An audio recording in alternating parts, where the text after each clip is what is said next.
Salam sejahtera di dalam kasih Tuhan kita Yesus Kristus. Saudara, tahun 1950 ada sebuah percobaan yang dinilai cukup kejam yang dilakukan oleh seorang profesor dari Universitas Harvard Amerika, di mana dia membuat sebuah percobaan dengan menempatkan tikus-tikus dalam sebuah kolam yang berisi air penuh.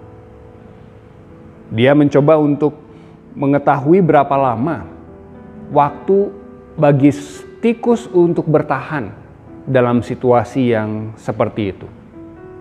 Hasilnya rata-rata tikus itu bisa bertahan, mencoba berenang, mencoba menyelamatkan nyawanya, rata-rata 15 menit. Tepat sebelum tikus-tikus itu tenggelam, profesor tadi segera mengangkat tikus-tikus itu keluar dari air, mengeringkan mereka, membiarkannya beristirahat selama 10 menit. Lalu yang kejamnya adalah setelah tikus-tikus itu beristirahat, profesor ini menempatkan kembali tikus-tikus ini dalam kolam untuk melihat di percobaan yang kedua, di ronde yang kedua, berapa lama mereka bisa bertahan.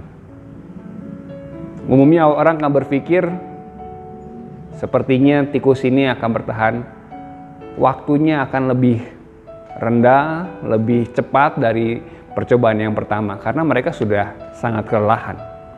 Tapi ternyata saudara, tikus-tikus ini bertahan selama 60 jam dalam percobaan yang kedua.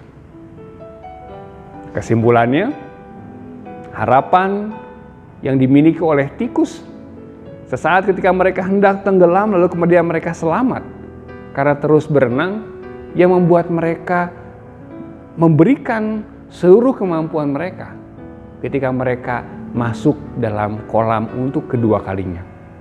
Mereka terus berjuang karena tahu ada harapan bagi mereka.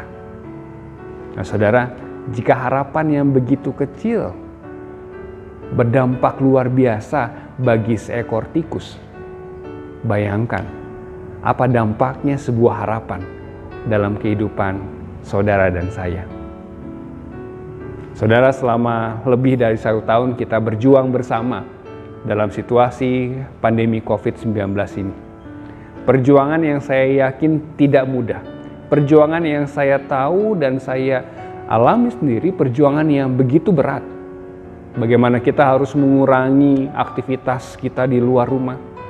Kita harus mengalihkan segala kegiatan kita di dalam rumah. Mulai dari bekerja, sekolah, sampai beribadah. Kita mengalami situasi ekonomi yang berat. Bagaimana ada saudara kita yang kehilangan pekerjaan, kita yang kehilangan penghasilan, bahkan pendapatan yang begitu menurun. Di antara kita harus menguras tabungan kita, harus menjual barang berharga kita untuk bisa bertahan melewati situasi pandemi ini. Tetapi semua itu bisa kita lewati. Hingga hari ini kita melihat grafik penyebaran, pertambahan angka COVID-19 semakin menurun. Di satu sisi kita gembira, tapi di sisi yang lain kita harus tetap waspada. Karena kita tahu bahwa ada ancaman yang menanti kita ketika kita mulai lengah atau menurunkan kewaspadaan kita. Kita mendengar berita bagaimana saudara-saudara kita di India mengalami situasi yang begitu mengerikan. Nah, saudara, harapan kita tentunya kita semua bisa keluar dari pandemi ini. Tetapi meskipun demikian, meskipun terjadi hal yang di luar kehendak kita, ketika terjadi situasi yang justru lebih buruk dari situasi kita sekarang ini, maka yakin dan percayalah bahwa ketika kita telah melewati berbagai peristiwa yang tidak mudah di hari-hari yang lalu, kita pun dapat melewati berbagai situasi yang berat sekalipun di masa-masa yang akan datang. Karena kita percaya bahwa Tuhanlah yang akan senantiasa memberi kekuatan, Tuhanlah yang akan senantiasa memberikan kepada kita harapan akan adanya masa depan, akan adanya rencana Tuhan yang indah bagi kita.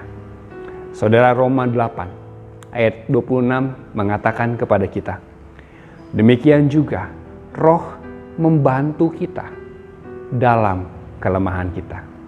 Sekali lagi kita katakan, demikian juga Roh membantu kita dalam kelemahan kita. Salam dari kami GKP Jemaat Garut untuk setiap saudara yang menyaksikan video ini.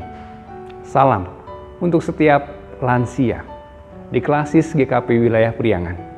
Kita bertemu di hari Rabu mendatang, tanggal 26 Mei 2021, dalam acara Temu Kangen Lansia.